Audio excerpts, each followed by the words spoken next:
Bom dia, irmãos. Mais uma escola bíblica. Pela graça do nosso Senhor e Salvador Jesus Cristo, nós vamos iniciar com uma palavra de oração. Agradecer a Deus pelos nossos aniversariantes. Essa semana nós temos a irmã Priscila no dia 2, a irmã Flávia no dia 4. Oremos para que Deus continue cuidando e sustentando as irmãs. Oremos também, irmãos, pelos enfermos, irmã Gesilda, Dona Ione, irmã Gesilda, Dona Nilza, Dona Delvira. Oremos pelos afastados, que Deus possa incomodá-los, a eles terem esse compromisso, esse desejo de estar na casa de Deus.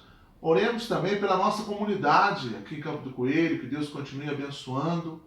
Também oremos pelos familiares do nosso irmão José. O irmão José nos deixou essa semana e que Deus console e conforte ali os filhos, os netos, as noras. E somos gratos pela vida também do irmão José, pelo tempo que passou em nossa igreja, por tudo que ele abençoou a nossa igreja também, nós o abençoamos. Então, somos gratos pela existência da nossa igreja na vida do irmão José e também do irmão José na vida da nossa igreja. E oremos para que Deus conforte e console ali os seus filhos e toda a sua família. Somos gratos pelas bênçãos recebidas. Apesar de tantas lutas, mas com certeza temos muito que agradecer a Deus. Então somos gratos pelas bênçãos e a nossa oração também, nosso pedido a Deus é com forma de gratidão por tudo que Ele tem feito, pelo cuidado dEle, pelo socorro que Ele vem nos dando a cada dia. Então oremos também nesse sentido. Vamos então, irmãos, orar nesse momento. Pai de amor, nós queremos te agradecer por mais uma escola bíblica. Somos gratos, ó Deus, porque o Senhor tem nos abençoado. Obrigado pelas bênçãos recebidas. Somos gratos também pelos nossos aniversariantes desta semana. A irmã Priscila no dia 2, a irmã Flávia no dia 4. Abençoe tuas servas. Esteja, Deus, cuidando delas a cada dia. Também, ó Deus, nós somos gratos pela nossa comunidade aqui em Campo do Coelho. Que o Senhor continue abençoando a comunidade de Campo do Coelho, a nossa igreja, as igrejas ali, ó Deus, que temos. Também, ó Deus, as pessoas que ainda não são cristãs, que não conhecem o Teu Evangelho, que o Senhor possa despertá-los, ó Deus, a ter um encontro verdadeiro contigo. Cuide, ó Deus, e abençoe os familiares do nosso irmão José. Nós somos gratos pela vida dele, pelo tempo que o Senhor permitiu que ele ficasse aqui conosco. Aprove a Ti levá-lo, ó Deus, para a cidade celestial. E a nossa oração é que o Senhor conforte e console ali os filhos e dê a eles também entendimento da Tua santa palavra. Muito obrigado pelo tempo que ele passou conosco, pelo, ó Deus, o cuidado, pela convicção doutrinária que ele tinha, pelo seu testemunho. E agora te pedimos que o Senhor console e conforte os seus filhos, noras e netos. Abençoe também as nossas irmãs Gesilda, abençoe, ó Deus, Dona Delvira, Dona Nilza, Dona Ione, Dona Germa, que o Senhor possa estar abençoando as nossas irmãs, fortalecendo e cuidando delas. Desperte os afastados, aqueles que estão distantes do Teu Evangelho, que o Senhor, ó Deus, dê a eles desejo de estarem Te servindo. Abençoe, ó Deus, os enfermos, continue cuidando de cada um. Que o Senhor, ó Deus, esteja sustentando, abençoando a nossa cidade, o nosso estado, o nosso país. Dando, ó Deus, proteção, fortalecendo, ó Deus, a cada um de nós, que possamos reconhecer que de Ti vem o socorro, de Ti vem a força e vem o refúgio. Nós fazemos esta oração em nome do Teu Filho amado Jesus. Amém, Senhor. Irmãos, a lição de hoje, então, é o exercício do empreendimento. O exercício do empreendimento, ou seja, você colocar em execução, colocar em ação aquele trabalho.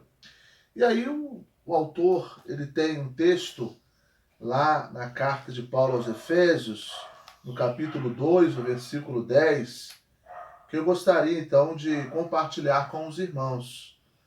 Pois somos feitura dele, criados em Cristo Jesus para boas obras, as quais Deus de antemão preparou para que andássemos nelas. Efésios, capítulo 2, o versículo 10. Aqui o apóstolo Paulo fala da salvação pela graça. E ele conclui então essa parte falando que nós fomos criados em Cristo Jesus, feitos por ele para a realização das suas boas obras, as quais ele já preparou para que nós andássemos nelas. Então, as boas obras que Jesus preparou é para que nós andássemos nelas. Então, vamos ver o que o autor fala sobre esse tema de nós sermos empreendedores no reino de Deus. Pela graça, Deus nos escolheu para a salvação e nos salvou. É pela graça também que Deus preparou todas as boas obras para realizarmos ou andarmos nelas. Isso faz de cada crente um empreendedor. A graça salvadora produz servos empreendedores. Somos salvos para servir e frutificar. Então tudo é pela graça de Deus. Nós não realizamos nada, realizamos pela graça divina, pela ação e pelo poder também do Espírito Santo de Deus. E nós somos salvos para servir, para frutificar também. Uma das lições que nós colocamos logo no início dessa revista é a questão do alimento do serviço, a importância do serviço, a importância de ser servo e de não querer ser servido, mas de você ser servo. E uma vez sendo servo do Senhor e Salvador Jesus Cristo, nós estamos então prontos a frutificar, quando Jesus ele subiu para os céus, ele deixou ir de pregar o evangelho a toda criatura. Ou seja, ele colocou então essa responsabilidade, sabendo que ele estaria com eles todos os dias até a consumação dos séculos, mas também colocou essa responsabilidade de dar continuidade na pregação do evangelho, ou seja, no serviço do reino de Deus. Frutificai-vos, multiplicai-vos, levem a mensagem do Senhor e Salvador Jesus Cristo. Então a lição envolve isso, o exercício do empreendimento, de você colocar em execução a obra de Deus, o trabalho de Deus, andarmos nelas, nas obras do Senhor, mas também nós frutificarmos, nós sermos servos, nós empreendermos no reino de Deus as suas boas obras, as suas maravilhosas bênçãos para todo aquele que nele crê. Henry Ward diz: somos igreja de Deus para empreender, ou seja, para executar a boa obra que ele preparou para realizarmos. Enfrentemos esses desafios conscientes de 4 verdades. Então, esse pensamento que o Henry Ward coloca, ele divide em 4 verdades muito importantes. Nós vamos então estar detalhando cada verdade, aonde diz que nós, como igreja do Senhor, nós precisamos executar a boa obra que ele preparou para nós realizarmos. Então a obra é dele, tudo é para ele, para a glória dele. Mas ele também conta conosco para nós empreendermos, executarmos a boa obra que ele deixou para nós, então, levarmos a boa semente, que é a palavra de Deus. Há alguns desafios e vamos neles. Primeiro, para toda realização há um preço. Olhemos sempre para Jesus. Ele pagou o alto preço para realizar a obra da redenção e fundar a sua igreja. Cristo é o nosso modelo, é o nosso alvo principal, é o nosso exemplo maior.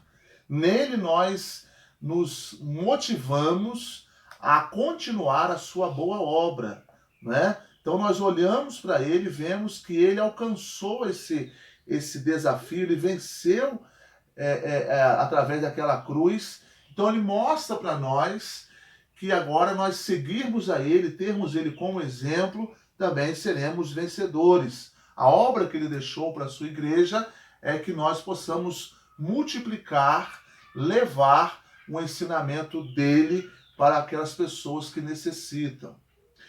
Tem um texto muito importante, abra sua Bíblia aí, 1 Pedro, capítulo 1, os versículos 18 e 19. 1 Pedro, capítulo 1, os versículos 18 e também 19. Nós vamos ver aqui que esse preço foi pago e foi um alto preço. 1 Pedro 1, 18 e 19. Sabendo que não foi mediante coisas corruptíveis, como prata ou ouro, que fostes resgatados do vosso fútil procedimento que vossos pais vos legaram, mas pelo precioso sangue, como de cordeiro, sem defeito e sem mácula, o sangue de Cristo. Ou seja, foi um preço muito alto, ou seja, foi o precioso sangue de Cristo. Então, para toda realização há um preço. No caso de Jesus, foi o seu sangue derramado naquela cruz. Não existe empreendimento com sucesso sem o sacrifício de pessoas. Há um preço a ser pago. Cristo pagou esse alto preço. Tem um hino muito antigo que diz: eu sei que foi pago um alto preço. É um cântico muito bonito, aonde mostra que o preço foi alto e foi pago, que foi aquele sangue precioso naquela cruz. Então, se nós queremos também continuar, dar continuidade, precisamos dar continuidade na realização da obra de Deus, vamos pagar um alto preço também. O próprio apóstolo Paulo, lá em Romanos capítulo 8, fala que nem a morte, nem a vida, nem os anjos, nem as potestades, nem o princípio, nem o porvir, nem a guerra pode me separar do amor de Cristo. Então mostra que esse preço ele é alto, mas ele já foi pago naquela cruz. O sangue do precioso Filho de Jesus Cristo, o sangue precioso do Filho de Deus. Só que nós também vamos pagar um alto preço por sermos servos de Cristo. Pedro fala: se pelo nome de Cristo vocês sois censurados, zombados, bem-aventurados sois, porque sobre vós repousa o Espírito da glória de Deus. Ou seja, a perseguição ela virá, os desafios virão, os problemas surgirão para nós também. Mas temos Cristo como nosso maior exemplo de vencedor e precisamos olhar para Ele, caminhando então, fazendo a sua vontade. Para continuarmos a obra de Cristo, precisamos pagar o preço da renúncia, do sofrimento, da injúria e da entrega total da nossa vida ao Senhor. Para toda realização há um preço a ser pago. Não existe cristianismo sem cruz. Não existe vida sem morte. É nós morrermos para o mundo e viver para Cristo. Como Paulo diz: já estou crucificado com Cristo e vivo não mais eu, mas Cristo vive em mim. Agora que a vida que vivo, não vivo na carne, mas vivo pela fé no Filho de Deus. Ou seja, a renúncia, vai vir sofrimento, vai vir censura, vai vir zombadores, críticos, vai vir injúria. Tudo isso nós vamos passar por nós servirmos ao nosso Senhor e Salvador Jesus Cristo. Algumas privações sim vamos passar. Pedro já diz: todos aqueles que querem viver com Cristo padecerão por perseguições. Ou seja, o preço já foi pago naquela cruz, o precioso sangue de Jesus Cristo. Mas todo aquele que crê e todo aquele também que deseja servi-lo e ser um crente, e o cristão ele precisa ser servo e não ser servido, também ele precisa pagar esse preço da renúncia, deixar tudo para seguir a Cristo. Isso não é uma idolatria, isso não é algum fanatismo, mas é um prazer você servir a Cristo e fazer a vontade dele. Segunda, para todo alvo há um oponente. Para todo alvo a ser atingido há oponentes. Jesus, para alcançar o alvo do seu ministério, suportou tamanha oposição dos pecadores contra si mesmo. Sim, fariseus, saduceus, perseguidores, zombadores, críticos, sofrimento naquela cruz, mas ele também venceu. Por isso, irmãos, que eu volto sempre a enfatizar a questão de ele ser o maior exemplo. Ele é o maior exemplo de empreendedor. Ele se colocou naquela cruz. Ele sofreu por amor a nós. Foi o seu sangue precioso, Cordeiro de Deus. Então, olharmos para ele, tê-lo como exemplo de vida e termos também o prazer de dar continuidade na caminhada cristã. Frutificar, multiplicar, ir e pregar, não deixar de falar de Cristo, servir, ser útil para o ministério. A gente está numa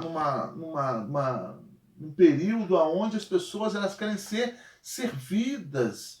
E nós que somos cristãos, nós nascemos para servir. Nós somos regenerados de uma semente incorruptível. Então nós nascemos agora para servir, para ser servo, para levar a boa palavra, a boa semente a todos aqueles que necessitam, precisam ser resgatados das trevas para a maravilhosa luz que é Jesus Cristo. O nosso alvo é a santidade de Deus. A nossa visão é sermos produtivos. E na busca desses alvos, teremos que enfrentar obstáculos ou oposição. E quais são os obstáculos a serem vencidos? Então ele coloca aqui 4 obstáculos que podemos vencer, tendo como Cristo como alvo e como exemplo. Primeiro é o medo. Ele nos impede de atingir as metas estabelecidas. O medo paralisa e conduz ao fracasso. Abra sua Bíblia lá em Isaías 41, versículo 10. Gostaria de compartilhar também com os irmãos, amigos, esse texto muito importante que fala desse obstáculo que é o medo. E precisamos crer na palavra de Deus e saber que Cristo vai nos ajudar e estará conosco, sempre nos fortalecendo. Isaías 41, versículo de número 10, texto bem conhecido, que diz o seguinte: não temas, porque eu sou contigo. Não te assombres, porque eu sou o teu Deus. Eu te fortaleço, te ajudo e te sustento com a minha destra fiel. Ou seja, ele começa falando, não tenha medo, não temas, porque eu estou contigo. Então o profeta, ele é usado por Deus e Deus fala com ele o seguinte, olha, diz ao povo que não tenha medo, porque eu estarei com eles. Diz ao povo que eu estarei acompanhando eles para não ficarem assustados, não ficarem desanimados, porque eu irei fortalecer, ajudá-los, irei sustentá-los com a minha mão toda poderosa. Então, lance fora todo medo. Esse é um obstáculo para nós evangelizarmos. Esse é um obstáculo para nós avançarmos na nossa caminhada cristã também. É um oponente, é um obstáculo que pode nos prejudicar. E aí há uma promessa aqui, não fique apavorado, não fique com medo, mas confie no Senhor. Ele promete estar com você, ele promete te ajudar, te fortalecer e também te sustentar. 5 razões para não termos medo. Eu sou contigo, eu sou o teu Deus, eu te fortaleço, eu te ajudo e eu te sustento. Quantas promessas que Deus faz para nós não termos medo. Vai nos sustentar, vai nos fortalecer, vai nos ajudar, promete a sua presença e promete que Ele é o nosso Deus. No meio de tantos deuses da época e hoje também, há um único Deus. O Deus criador dos céus e da terra e o Deus que deu seu único Filho, Jesus Cristo, para morrer na cruz por nós. É esse Deus que diz para você não ter medo, mas para você ter confiança nele, que ele vai te sustentar, vai cuidar de você, vai estar presente com você e também vai te ajudar nos momentos difíceis. Não tenha medo, que esse não seja um obstáculo para você caminhar com Cristo, para que você possa desenvolver a sua fé em Jesus Cristo. Segundo oponente é a dúvida. A dúvida é a sensação de incerteza, é uma extensão do medo. Tiago avisa-nos que com a dúvida não alcançaremos nada do Senhor. Realmente, quando nós estamos com dúvida e vivemos inseguros, nada nós alcançamos do Senhor. Abra sua Bíblia lá em Tiago, capítulo 1, os versículos 5 a 8. Também vou estar lendo com você esse texto, Tiago 1, versículos do 5 ao 8. O texto diz assim, vamos aqui abrir, Tiago 1, dos 5 ao 8. Se, porém, algum de vós necessita de sabedoria, peça a Deus, que a todos dá liberalmente, nada lhes impropera, e ser-lhe-á concedida. Peça, porém, com fé, em nada duvidando. Olha a dúvida aí. Pois o que duvida é semelhante à onda do mar, impelida e agitada pelo vento. Não suponha esse homem que alcançará do Senhor alguma coisa. Homem de ânimo dobre, inconstante em todos os seus caminhos. Então, uma pessoa insegura, uma pessoa que duvida muito, ela é semelhante à onda do mar, agitada pelo vento, não tem uma constância, não tem uma permanência. Peça com fé, não duvidando. Então, um outro oponente também para nós continuarmos a nossa caminhada cristã e levarmos também a boa palavra, a boa semente a todo aquele que necessita, é a dúvida: será que ele realmente vai ouvir? Será que ele vai aceitar o Evangelho? Cabe a nós, querido irmão e amigo, pregar a palavra. Cabe ao Espírito Santo convencer o homem do pecado, da justiça e do juízo. Cabe a nós anunciar a palavra. Não tenha dúvida. Isso aí é um trabalho do Senhor. Deus, através do seu Espírito Santo, ele vai trabalhando na vida daquela pessoa. Cabe a nós falar de Jesus. Cabe a nós propagar a boa palavra, levarmos a boa palavra de esperança àquelas pessoas que estão perdidas e desanimadas. O Espírito Santo faz toda a obra. Nós precisamos continuar testemunhando. Não vamos esmorecer ou nos entristecer ou recuar em propagar a mensagem de Deus. Em meio a tanta crise que nós estamos vivendo, em meio a tantos problemas e tanta incredulidade e incertezas que estamos passando. Mas precisamos continuar marchando, pregando a palavra de Deus a tempo e fora de tempo, e cabe então ao Espírito Santo trabalhar naquela vida. Ezequiel capítulo 2, quando Deus chama Ezequiel, diz: quer ouçam, quer deixem de ouvir, mas vão saber que esteve ali no meio deles um profeta. Então não tenha dúvida, nem medo. São sentimentos terríveis que vai apenas nos retroceder. Mas precisamos continuar caminhando, crendo que a obra de Deus será realizada, será feita, e que eu estarei fazendo parte disso, levando a boa semente, e Cristo então estará fazendo todo o trabalho, nos capacitando e também convencendo ali aquela pessoa do pecado, da justiça e também do juízo. Você precisa se livrar das dúvidas. 4 passos. Reconheça as suas dúvidas, expresse claramente as suas dúvidas. É muito importante eu reconhecer que eu estou inseguro, tenho dúvida em alguma situação, né? É ser transparente, principalmente com o nosso Pai Celestial. Expressá-las claramente, reconhecer as suas dúvidas em oração, ou seja, confessando ali diante de Deus, pedindo a Ele direção, e também pedindo a Ele que te dê a certeza, a confiança, a fé em Jesus Cristo. Analise as suas dúvidas diante das evidências que Deus lhe apresenta. O terceiro passo, irmãos, é a desculpa. Todo fracasso exige uma desculpa. E podemos passar a vida dando desculpas pelo fato de não empreendermos ou realizarmos nada. Lembre-se do mordomo que recebeu apenas um talento. Qual foi a desculpa que ele deu para Deus? Chegando por fim o que receberam um talento, disse: Senhor, sabendo que és homem severo, que ceifas onde não semeaste e ajuntas onde não espalhaste, receoso escondi na terra o teu talento. Aqui tens o que é teu. Mateus 25, 24 e 25. Qual foi a sua recompensa? Quais são as desculpas que você está inventando para Deus a fim de justificar a sua inércia? A parábola ali dos 10 talentos, dos talentos. Um teve 5, um teve 10, o outro teve 5, o outro teve 1. Aquele que teve 10, ele trabalhou e dobrou. Aquele que teve 5, trabalhou e dobrou. Aquele que teve 1, enterrou. E aí ele deu uma desculpa: Senhor, Senhor, sabendo que és homem severo, que ceifas onde não semeaste, ajuda onde não espalhaste, receoso, com medo, eu escondi na terra o teu talento, aqui tens o que é teu. Mau e negligente servo. Essa foi a palavra do seu Senhor. Mau e negligente servo. Não é? Então, são desculpas que às vezes nós damos para nós avançarmos. São desculpas que às vezes nós damos para que nós não realizamos aquilo que Deus colocou. Meu amigo, meu irmão em Cristo, Deus tem um chamado para você, Deus te chamou e você tem realizado tantas desculpas. Moisés também, no início, teve muitas desculpas. Não sei falar, chama meu irmão Arão, eu sou pesado de boca, é isso, aquilo outro. Inúmeras desculpas, desculpas e desculpas e desculpas que às vezes nós damos para trabalhar na obra do Senhor.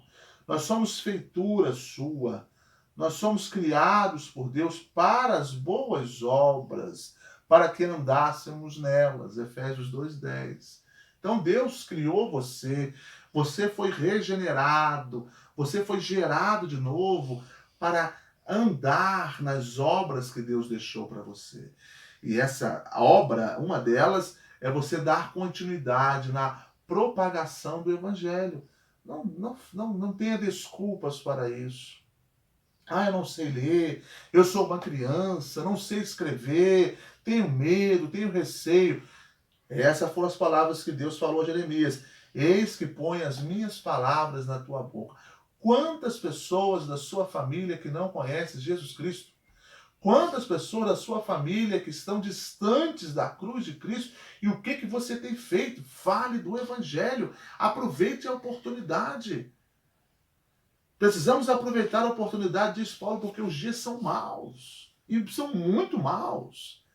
Precisamos aproveitar a oportunidade de falar de Cristo a toda criatura, falar de Cristo, falar do Evangelho e não criarmos desculpas, né, pelo nosso fracasso, pelas nossas deficiências.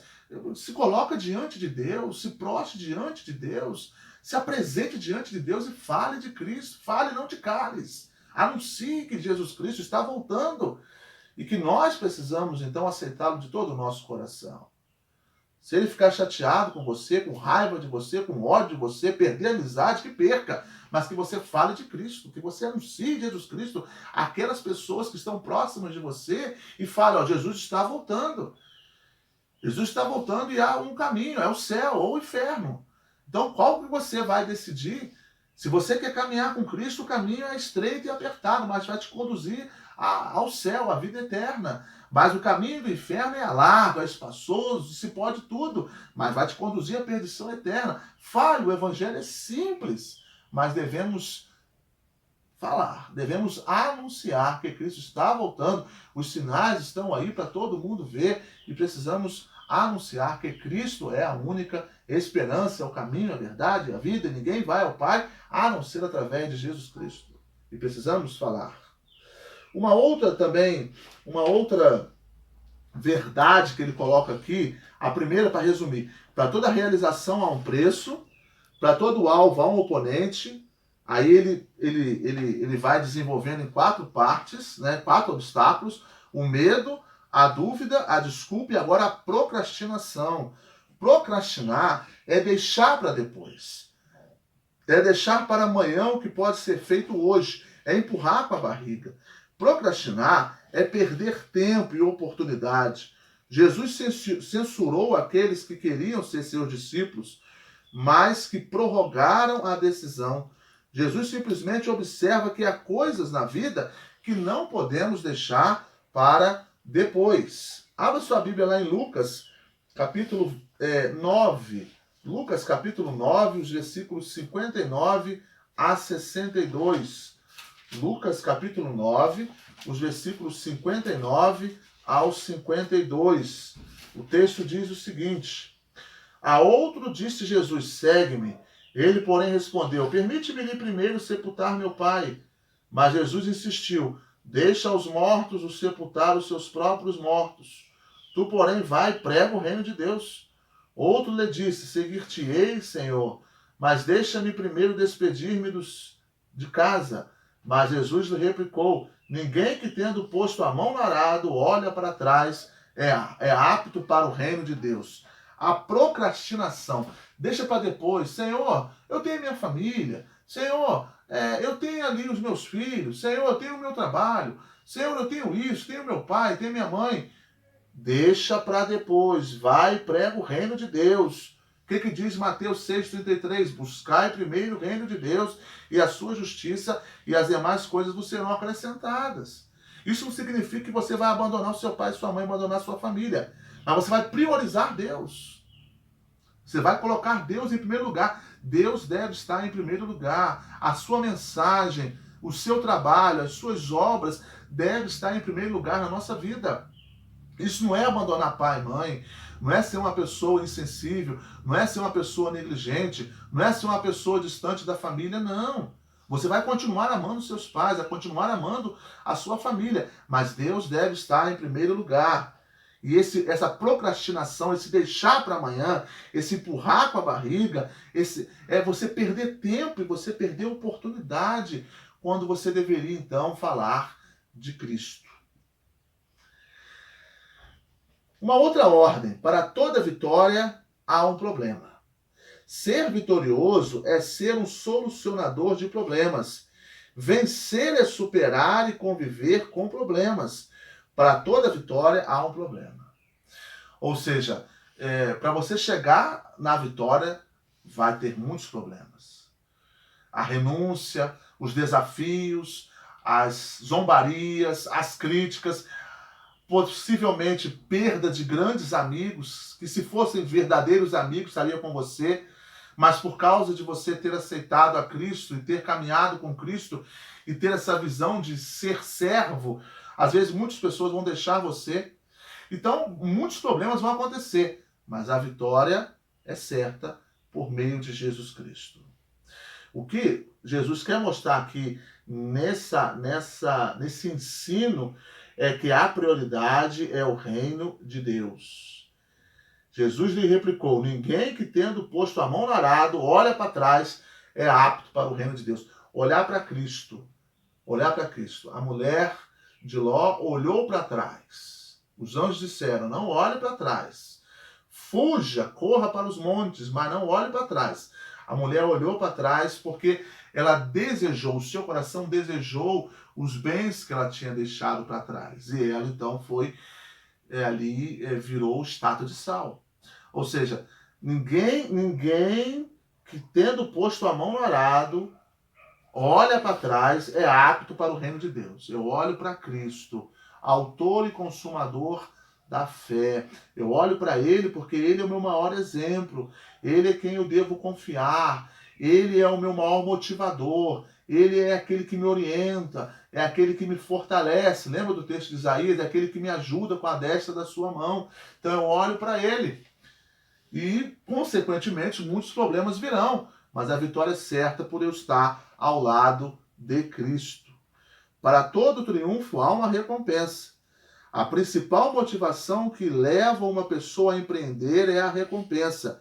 E a Bíblia afirma que o nosso trabalho no Senhor não é em vão. 1 Coríntios 15, 58.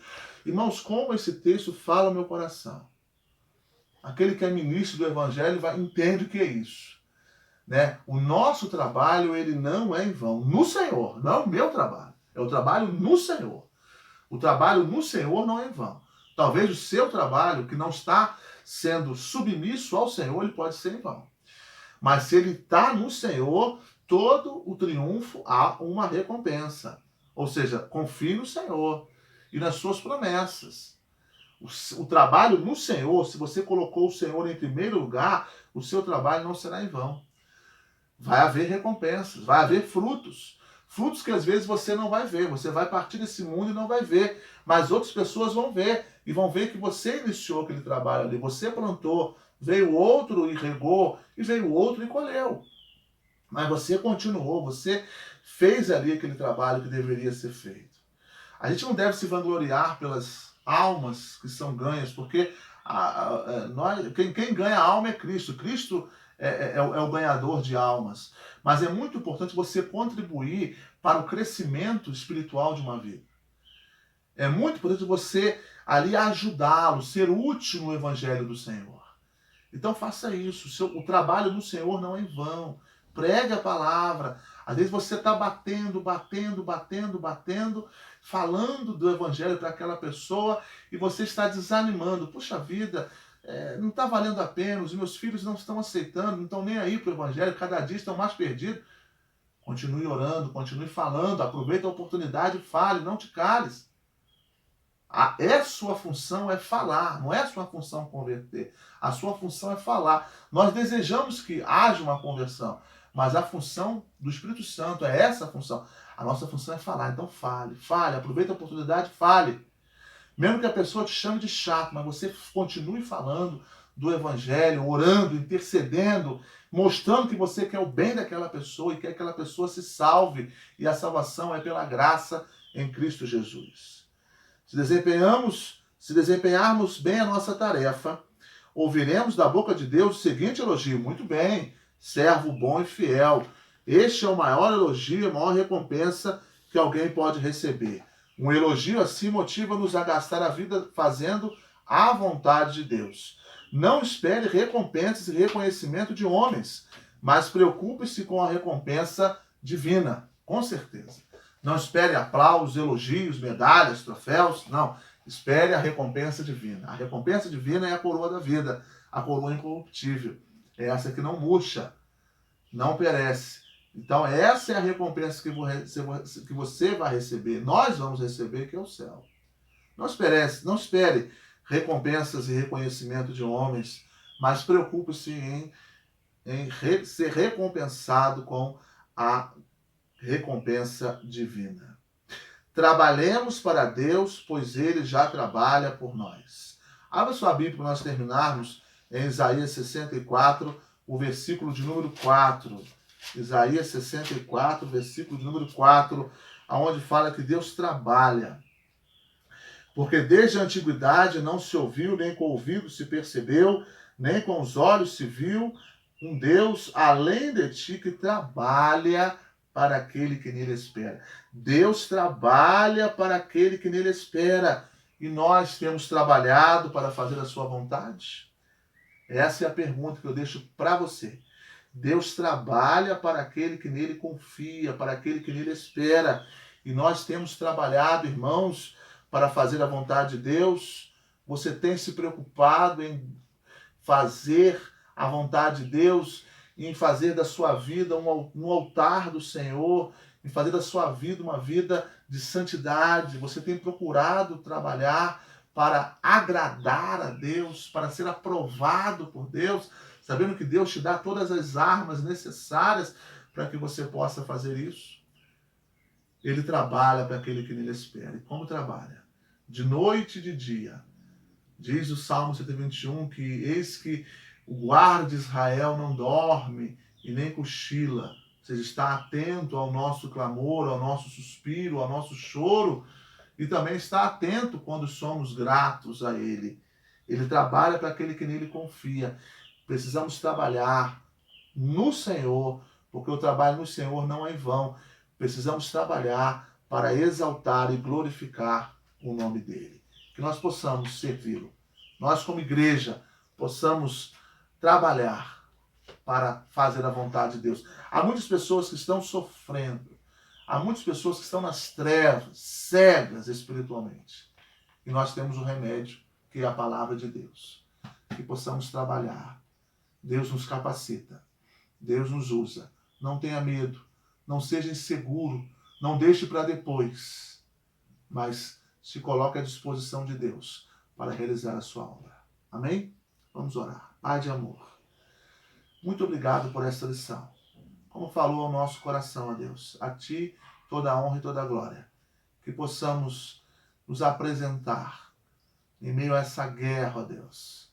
Uma guerra espiritual, que possamos nos apresentar para a realização da Tua obra. O trabalho no Senhor não é em vão.